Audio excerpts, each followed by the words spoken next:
Bonjour, je m'appelle Fabienne, j'ai 50 ans, je vis en Belgique, dans un petit village dans le sud de Luxembourg, en Gaume. Donc je suis fibromyalgique depuis 16 ans et ici je voudrais un peu vous expliquer ce qu'est la fibromyalgie et ce que vivent les fibromyalgiques parce que je pense qu'on prend ça un petit peu par-dessus la jambe, que ce soit l'entourage, les médecins, etc. Donc on passe un petit peu pour des gens qui se plaignent tout le temps, qui ont toujours quelque chose, qui ont toujours, comme chez nous, on dit pète ou trotte.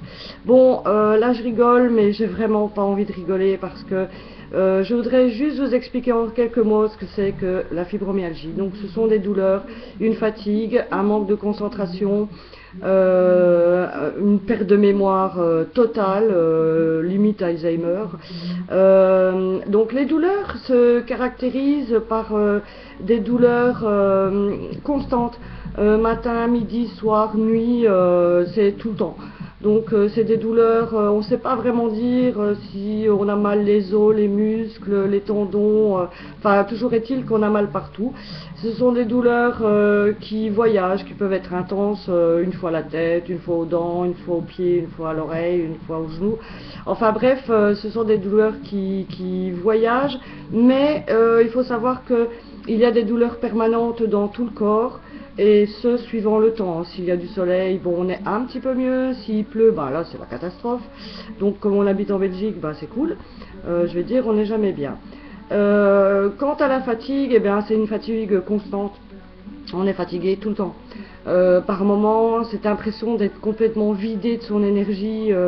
Les yeux se ferment tout seuls, on n'arrive même pas à résister, on n'arrive même pas à garder les yeux ouverts, à tenir à la télé, enfin au cinéma. Moi je m'endors au cinéma, c'est une catastrophe.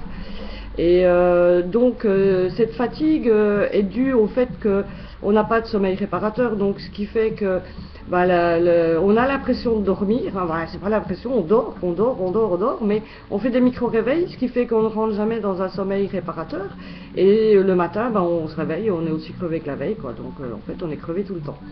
Le manque de mémoire aussi, enfin le manque de concentration, donc on ne sait plus se concentrer, par moments c'est le trou noir, quoi. Impossible de répondre à une question, on ne se rappelle plus, c'est le trou noir, quoi. C'est l'impression de ne plus avoir de cerveau. Le manque de mémoire, je veux dire, moi on pourrait me torturer, je me rappelle pas de certaines choses. Quand mon mari me dit oh tu m'as pas dit ça, t'as oublié de me dire ça, non mais je m'en rappelle plus. Donc si je ne note pas, bah, je ne sais plus où je pose mes affaires, enfin c'est vraiment une catastrophe. Mais c'est aussi la galère du quotidien. Parce que chaque tâche du quotidien qui paraisse normale pour quelqu'un en bonne santé, bah, c'est une horreur.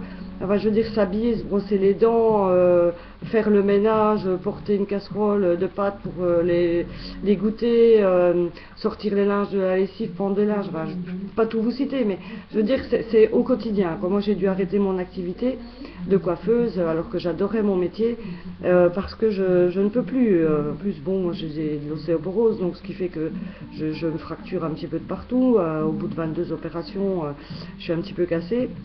Et donc voilà, là ici c'est un coup de gueule, quoi. C'est un coup de gueule par rapport à la médecine, par rapport aux médecins qui n'écoutent pas. On a l'impression en fait d'emmerder tout le monde, quoi. L'impression de dire oh elle a encore quoi, elle se plaint tout le temps, elle a toujours quelque chose. Même au niveau de la famille, de l'entourage. Moi j'ai l'impression que les gens sont blasés, quoi. Ouais bon t'as mal, on le sait, de toute façon c'est habituel. Mais comme je suis quelqu'un de battant et que je ne demande pas forcément de l'aide, mais j'attends quand même de l'aide malgré tout, bah on me dit ouais bon ça va quoi, la Fab de toute façon elle s'en sort, pas de souci. Non la Fab elle s'en sort pas, la Fab elle galère, la Fab elle a mal, la Fab elle en a marre de souffrir depuis 16 ans. 16 ans c'est long, j'ai 50 ans, j'ose même pas imaginer dans 10 ans comment je serai. De plus, ma fille est malade aussi, donc ça fait 1 an qu'on galère, qu'on passe d'hôpitaux en hôpitaux, qu'elle passe aussi pour une hypochondriaque, moi pour une folle, et je la vois sombrer tout doucement dans les douleurs, elle est vraiment très très mal, elle n'a que 16 ans, elle n'a plus de vie. Ça aussi, ça m'a énormément fait de mal. Parce que personne ne nous prend au sérieux, puisque ça ne se voit pas. Si vous avez un cancer, ben forcément les gens disent oh ma pauvre, oh là là c'est terrible, ça doit être dur, etc. Oui, c'est vrai que la fibromyalgie n'est pas un cancer, on n'en meurt pas, c'est un fait. Mais je peux vous assurer qu'au niveau du psychologique, on en meurt un peu tous les jours. Et il faut déjà être vachement combatif, vachement fort pour tenir le coup et ne pas avoir envie de se flinguer. Ce qui me fait tenir, ce sont mes enfants, ma petite fille, parce que je crois que je ne serai plus de ce monde. Quand je dis ça, on me dit oh allez arrête, dis pas n'importe quoi. Je dis à mon mari, j'ai l'impression de mourir à petit feu, quoi. C'est l'impression qu'on me retire ma vie.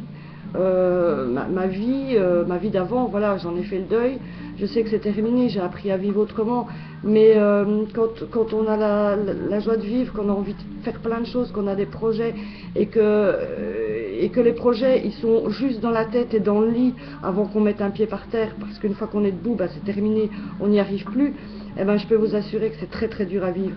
Alors oui, les douleurs, ben, imaginez les douleurs... les courbatures de grippe, mais pas l'état grippal, hein, la vraie grippe qui vous cloue au lit, où vous êtes moitié mort.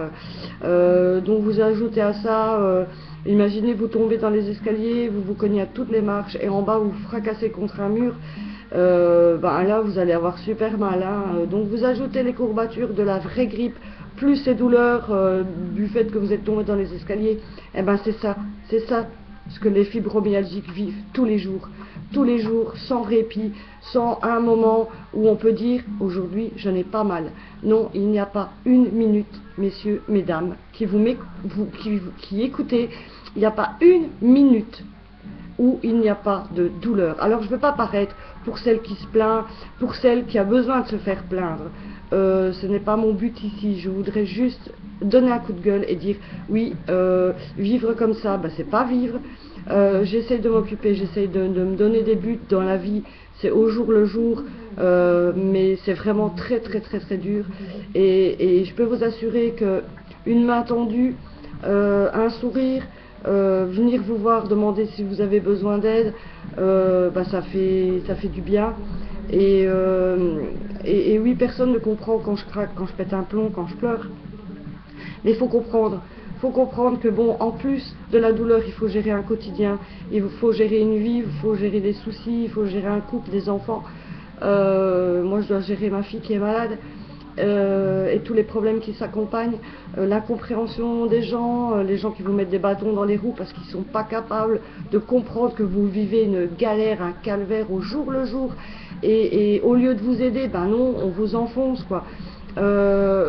Donc voilà, il n'y a pas d'aide. Ben vous avez un cancer, c'est vrai. Je reparle du cancer parce que ma mère est passée par là, je sais ce que c'est. Et bon, là vous avez des aides, là vous avez des assistantes sociales, vous avez des gens qui sont là, vous avez des associations, vous avez plein de choses. Quand vous avez une fibromyalgie, ben, vous vous démerdez par vous-même, vous bataillez, vous devez faire des papiers, des démarches pour vous faire reconnaître. Et en plus de votre fatigue. Et c'est même pas compris, c'est même pas accepté ou quoi. On est dans quel monde? On est dans un monde de robots, d'inhumains. Je veux juste dire que la santé n'est pas quelque chose d'acquis. Un jour ou l'autre, tout peut basculer.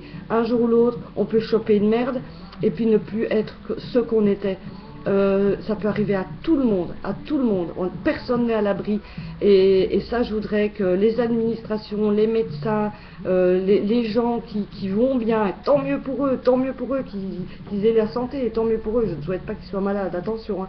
Mais je veux juste dire, mettez-vous à la place de quelqu'un qui souffre, mettez-vous à la place de quelqu'un qui galère, mettez-vous à la place de quelqu'un qui n'a plus de vie sociale, ou qui, si elle en a une, elle est obligée vraiment de faire de gros efforts, parce que quand vous avez pris rendez-vous quelque part, ou que vous êtes invité chez des amis, vous ne pouvez pas y aller parce que vous êtes trop mal pour pouvoir vous déplacer.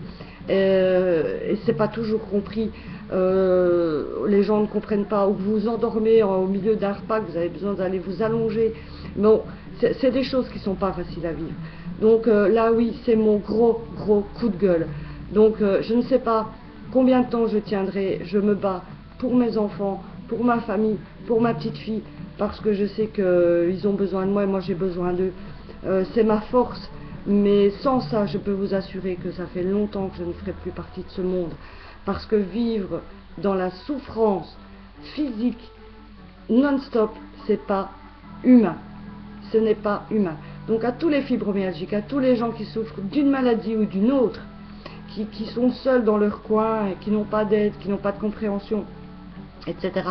Donc je leur ramène mon soutien et je leur dis oui, vous n'êtes pas seuls, mais il faut vraiment se soutenir dans toutes les démarches.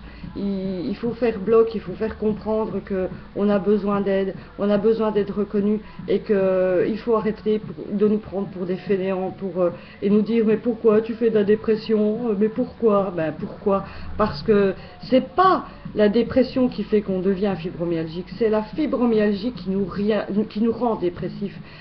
Pourtant moi je ne suis pas quelqu'un au départ de dépressif, je suis quelqu'un de souriant, dynamique, etc., très positive, mais je peux vous assurer qu'à force, eh bien on le devient, et il faut avoir une sacrée force de caractère pour tenir le coup et faire face.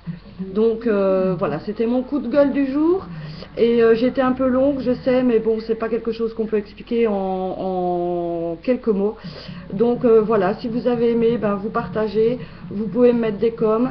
Et à tous les fibromyalgiques, je leur dis, ben, ne perdez pas courage.